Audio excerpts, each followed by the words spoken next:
Namaste. Welcome to Love Wins. I hope you're having a blessed and beautiful reality. How are your retrogrades retrograding?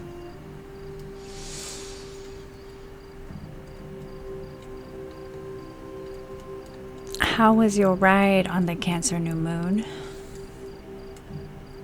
Are you feeling the feels?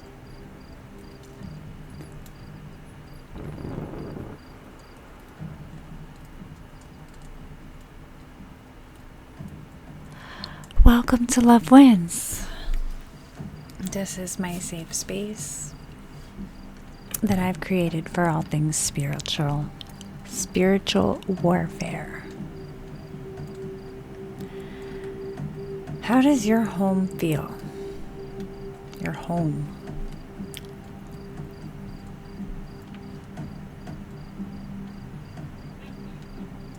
Your home should feel like peace. Your home should feel warm. Your home should feel safe.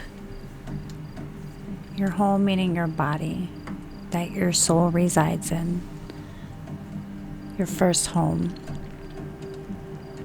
The self.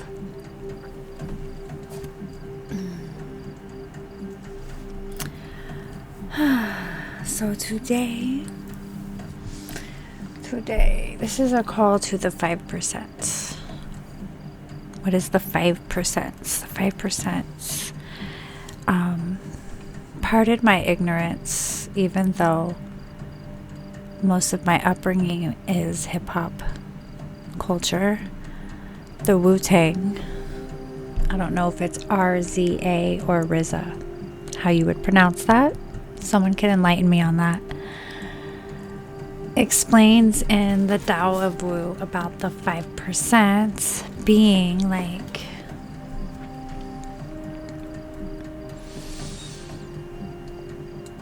the people that actually give a shit, the people that actually care, those that have awakened, have the eyes to see, the ears to hear, awakened to knowing that shit's just not right. It's the 5% that actually can do something about it. They can do something about it because they're like awake to that. We're the chosen ones. You know? It's that though. It's otherworldly. In this world and not of it, but it's that frequency. That heart frequency, that Christ consciousness frequency, that is you whole,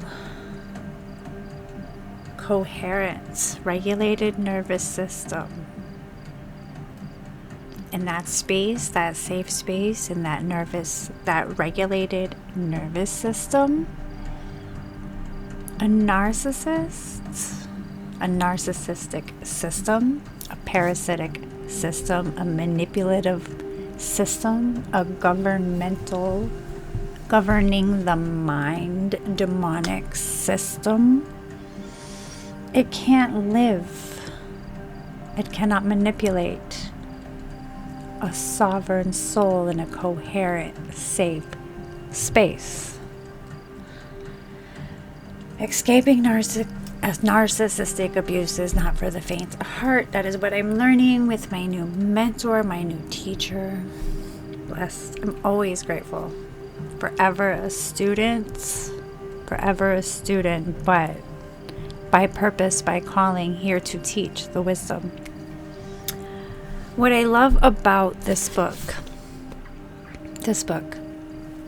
I've never studied the lessons, right? I have gone down many spiritual paths and studied and read and experienced different walks of life, walks of faith, religious practices and whatnots. I've had a few experiences with people in my life who were Muslim, but I have never read the Quran, or do I know what the lessons are? But in reading this book, you learn the lessons through the Tao of Wu, very Genius, masterful. And I walk them, I teach them, I live them, I practice them, I am the lessons. And I learned that through this, right? But like, what's beautiful about that, it's about resonance on the path.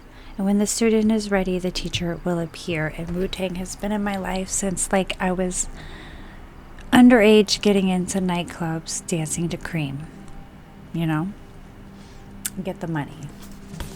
But I want to read something about this because it's very relevant in my life. It's very pertinent to my now. Okay. And it's about heaven. It's fucking about heaven, really. Because, like, as we talk about on this channel, your reality is relative. What you perceive to perceive persists and grows, right? So like what you focus on, what you give your energy to, what you give your attention to is what you create in your reality. So if you're always focusing on demons out there and not going in doing your shadow work, healing inside, you're just battling demons out there that are reflections and mirrors of demons in your heart, unhealed, unforgiven, unslain, right?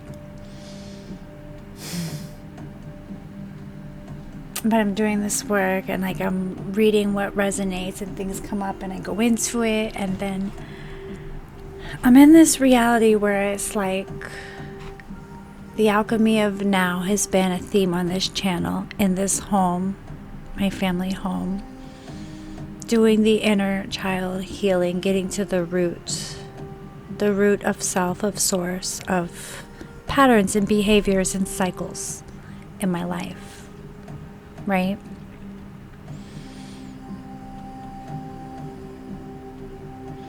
And it's like in hell,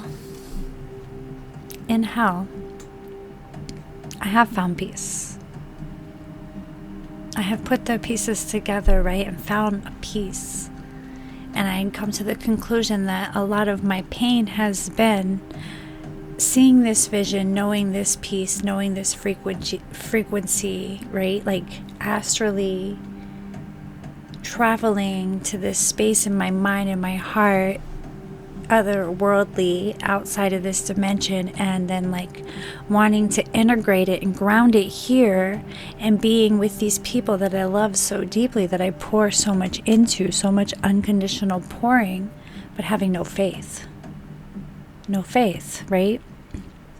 And the betrayal when you pour into those you love and they don't believe and they turn their back on you and then they talk about you, it hurts. The humiliation ritual, and everyone turns into a flying monkey, and you just want them to believe like you have this vision that not only is good for you, but it's like good for everybody. It's God's vision, it's God's kingdom, right? But you're just delusional. No, you're 5%. They can't manipulate you. And you're not the 10% that is the industry pawns, the puppets, the ones that everyone follows blindly. I had someone ask me the other day, what would I consider to be my definition of a false prophet?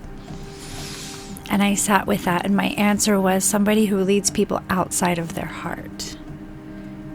If you have a church and a practice and you're guiding people, but in your own heart there is unforgiveness, you are leading people to a dark space that is not of unconditional love. Therefore, you are a false light, a false prophet. There's a lot of that in this world. Dark hearts leading lost souls, sea of lost souls, led by false lights. To know thyself is to know the light. It says here in the tablet of Thoth, yet must ye understand that man is of light and light is of man. Forget not, O man, with all of thy seeking, that light is the goal. ye shall seek to attain. Search ye ever for light on thy pathway, and ever for thee goal shall endure, right? But like, it's right here, right now. It's just right here, right now. Always, anytime, any place, right here, right now. Or it's hell, right? But you got to do the work. You have to do the work. And there are people here that are paving the path, that are doing the work. There are so many now, way too many people paving the path and doing the work. There's no excuses for ignorance at this time in the now. But he says, when the Father founded the 5%, he compiled the lost found lessons and gave them to the youth. But for some reason, he took the first page out. I didn't learn this until Wu-Tang was on tour the first time after ODB had passed away. That was when I actually got a copy of the intro to the lessons. It's right on the first page, one most gods never saw. And what it said was this: set yourself in heaven at once. When I realized that, I realized that's it. That's the central message of all wisdom, not just in the nation of gods and earths, but of all wisdom. Set yourself in heaven now, immediately. Set yourself in heaven right now. You don't have to die to go to heaven. Heaven is on earth. If you're fucked up, if shit is floating by you, if poverty and self-hatred are breaking you down, you're in hell. Set yourself in heaven at once. When Jesus said that the temple of God is in you, he wasn't speaking metaphorically. He said, thy kingdom come on earth as it is in heaven. Many people misinterpret that. The true meaning of that prayer is the same as the Buddhist idea of Zen, of finding nirvana and enlightenment right now. The key is true consciousness. In the present, in this moment, right now, where you're at. Don't wait for it. Set yourself in heaven at once. Strive for the super consciousness that comes at the end of life. Strive through meditation, through love, through building, through creation. Ignore the forces of darkness, separation, and death. Tune out the voices that don't want you to grow, to change, to resurrect yourself. Ignore forces pulling you back into the past. You know? That place. It's funny. Okay, he goes into hip-hop and back in the day, and he says Gladys Knight said it best in the song Wu-Tang Clan sampled for Can It All Be So Simple. In that part you hear in the song, she says, let's talk about the good old days. That's the part everyone remembers, but in the rest of the song she says something else. She says, these days, now that we're living, will become our children's good old days. There's real wisdom in that. Our children's good old days, right? And I have in my notes here, I have stayed in abusive situations if I'm needed and of service. No more. No more.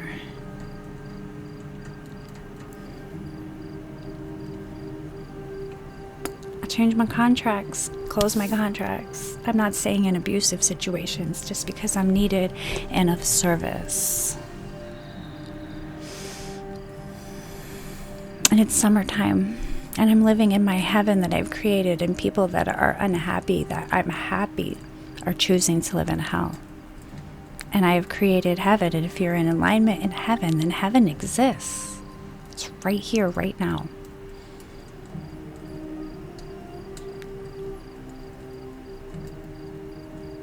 Safe spaces is what I'm creating. To be safe in my home, in my body. To bring my vision of God's kingdom to this earth for the children. It's all about the children. So they can live in safe spaces. So to answer why I'm not answering my text messages, because it's summertime and I don't want to be rage baited. And when it comes to a curriculum and standardized tests, that is your agenda. That is not mine. Your opinion on how I feel about that, whether I want to pick classes, is your opinion. It is your truth. It is not my truth. I do not consent. I do not care. I do not care about an agenda. That is not truth. I care about the mental health and the well-being of my child, whether he is in joy, in peace, in love, in harmony, whether he is free to speak his truth and to live in his light and to create his most masterful life. I'm here to support that. I'm here to harness that. I'm here to be the bridge between the fallen patriarchal, narcissistic, toxic, parasitic system of our past and the beautiful God's kingdom of a future that all of us visionary light workers, indigo children, rainbow children, star seeds, light workers, I said that already, 5% chosen ones, artists, weirdos, otherworldly, angels, angles of light, open channels who have healed our abuse. And we've awakened to the manipulation. And we forgive. We forgive them, for they do not know what they do not know. Because at the root, at the core, it's always a child. A hurt child who grows up with wounds carried from childhood, unable to process, living without boundaries, walking through dark, heavy, thick thought forms that feel like you can't breathe, like you're drowning in air and you have to find your breath because other people's problems, other people's anxieties, other people's wounds, other people's projections. In a system that creates more of these problems and these stresses and in these anxieties. In a system that is designed to test and create anxiety. Standardized testing, curriculum, grade levels. Schools are like prisons. I don't fucking care about this fall's curriculum. Does that make me a bad mom?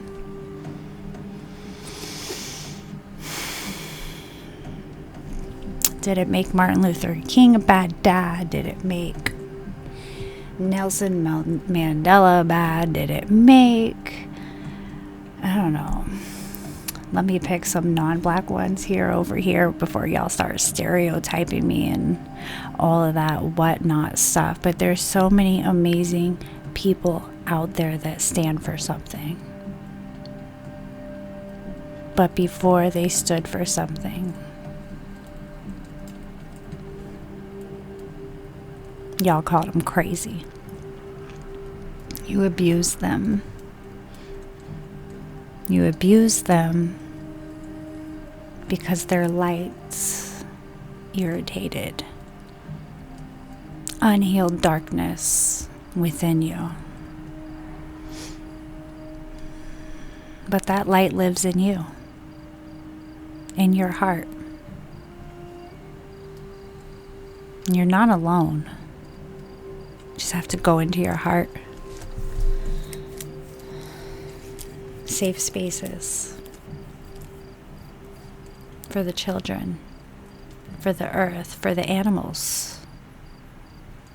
The animals, it's not their fucking fault you're an angry piece of shit.